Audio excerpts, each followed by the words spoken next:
साहब, मुझे दूसरे रूम में ये पर्स मिला है और इसके अंदर 11,000 रुपये मिले थे और ये सोने की चैन भी। ये पर्स और सोने की चैन मेरी तो नहीं है। तुम्हारा नहीं तो फिर ये किसका है?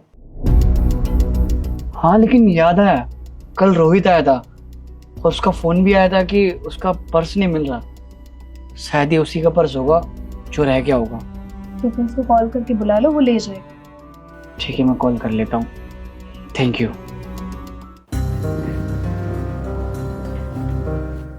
हेलो रोहित। हेलो। कल तेरा जो पर्स खोया था वो मिल गया क्या? नहीं यार, नहीं मिला। उसमें 15,000 रुपए कैश थे 15,000? और हाँ, एक सोने की चैन भी थी। अच्छा सुन, मेरी जो काम वाली है ना, उसे एक पर्स मिला है। शायद वो तेरा हो सकता है, तू एक बार आके देख ले। चल ठीक है, मैं आता हूँ। ठीक है। क्या हुआ रुस्तम, क्या सोच रहे हो? यार रोहित बोल रहा है कि इस पर्स में 15,000 रुपये थे और सीमा बोल रही है कि 11,000 रुपये। तो 4,000 रुपये कहाँ गए? कहाँ ही गए होंगे, सीमा ने लिए होंगे। अगर उसे रखना ही होता तो ये सारे पैसे रख सकती थी और इनफैक्ट सोने की चैन भी। सोचा होगा 4,000 रुपये निकालूंगी, पता भी नहीं चलेगा, पर्स भी वापस कर दूंगी, अच्छी भी बन जाऊंगी और शक भी नहीं होगा इन्हें। एक काम करो, इसे बुलाओ। सीमा, सीमा यहाँ आना। वैसे एक बात बताओ, तुम्हें कैसे पता कि इस पर्स में 11,000 रुपये थे? साहब, वो पर्स में कुछ पैसे बाहर निकल रहे थे तो मैंने सारे पैसे निकाल के गिन लिए, तब जाके पता चला कि इसमें 11,000 रुपये हैं। लेकिन जिसका ये पर्स है वो तो ये कह रहा है इसमें 15,000 रुपये थे। 15,000? और नहीं साहब, मैंने अच्छे से गिने थे, उसमें 11,000 रुपये थे। देखो सीमा, जो तुमने 4,000 रुपये लिए हैं वो प्लीज़ वापस कर दो। तुम्हें ये लग रहा होगा कि पर्स वापस कर दूंगी तो मैं अच्छी बन जाऊंगी, लेकिन ऐसा नहीं है। नहीं मेम साहब, मैं इतने सालों से आपके यहाँ काम कर रही हूँ, मैंने कभी चोरी की है? सीमा, अच्छा यही होगा कि तुम चुपचाप पैसे दे दो, नहीं तो तुम्हें नौकरी से निकाल दूंगी और सोसाइटी में एंट्री भी बंद करा दूंगी, कोई काम पे नहीं रखेगा तुम्हें। लेकिन मेम साहब, मैंने चोरी नहीं की है। अब हम बिना सबूत के ऐसे किसी पे इल्जाम नहीं लगा सकते। देखो, ये जिसका पर्स है ना, वो मेरी कंपनी में जॉब करता है। अगर उसे पता चलेगा कि उसके पर्स में 15,000 की जगह 11,000 रुपये हैं, तो वो सोचेगा 4,000 रुपये मैंने निकाले हैं और जाके सारी कंपनी में सबको बताएगा, जो ये मैं बिल्कुल बर्दाश्त नहीं करूँगा। लेकिन साहब, मैंने इसमें से एक पैसा नहीं निकाला है। इस पर्स में मैं 4,000 रुपये अपनी जेब से डाल रहा हूँ, अगले महीने तुम्हारी सैलरी से कटेगा।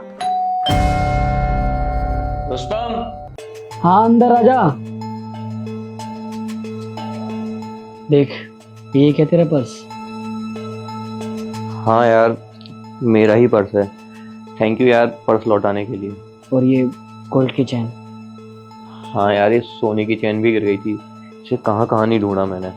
एक बार चेक कर ले, पूरे 15,000 रुपये इसमें और डॉक्यूमेंट भी। 15,000 रुपये? हाँ, तूने तो बताया था कि इसमें 15,000 रुपये कैश था। अरे हाँ यार, मैं तुझे बताना ही भूल गया। कल हम बाहर नहीं गए थे तो 4,000 रुपये वहाँ पे खर्च हो गए थे। थोड़ी सी मिसअंडरस्टैंडिंग हो गई यार। पर लेकिन इसमें 15,000 रुपये कहाँ से आए? जब तूने कॉल किया था तो तूने कॉल पे बताया इसमें 15,000 रुपये थे, और सीमा ने जब ये पर्स दिया तो इसमें 11,000 रुपये थे। तो मुझे लगा कि सीमा ने कहीं पैसे निकाल लिए हो, इसलिए मैंने अपनी तरफ से 4,000 रुपये इसमें डाल दिया ताकि तुझे बुरा ना लगे। अरे यार, वो थोड़ी मिसअंडरस्टैंडिंग सी हो गई। ये पकड़ अपने 4,000 रुपये। Thank you so much purse लौटाने के लिए। सॉरी।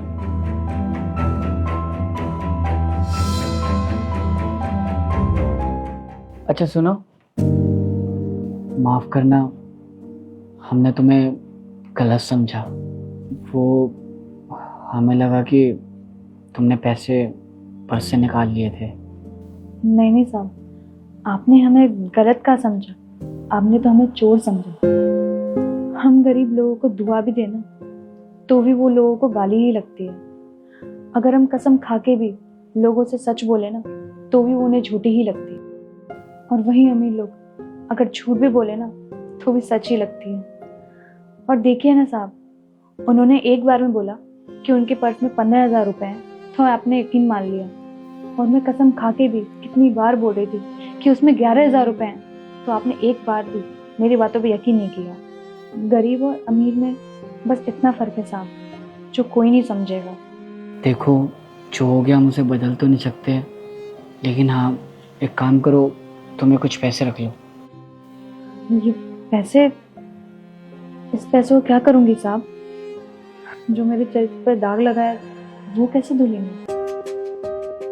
आपने इल्जाम लगाने से पहले मैं एक बार भी नहीं सोचा कि मैं आपके यहाँ कितने सालों से काम कर रही हूँ। ये पैसे तो कुछ भी नहीं है। इससे पहले भी मुझे कितनी सारी कीमती कीमती चीजें मिली हैं, लेकिन मैंने आपको हर बार लौटाया है।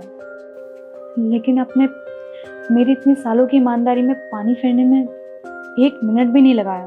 और हैरत की बात तो ये है साहब, हम गरीब लोग इतना मजबूर होते हैं कि इतना सब कुछ सहने के बाद, इतना सब कुछ सुनने के बाद, तो भी हम लोग काम नहीं छोड़ते हैं।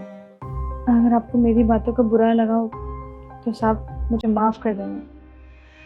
ठीक है साहब, मैं चलती हूँ।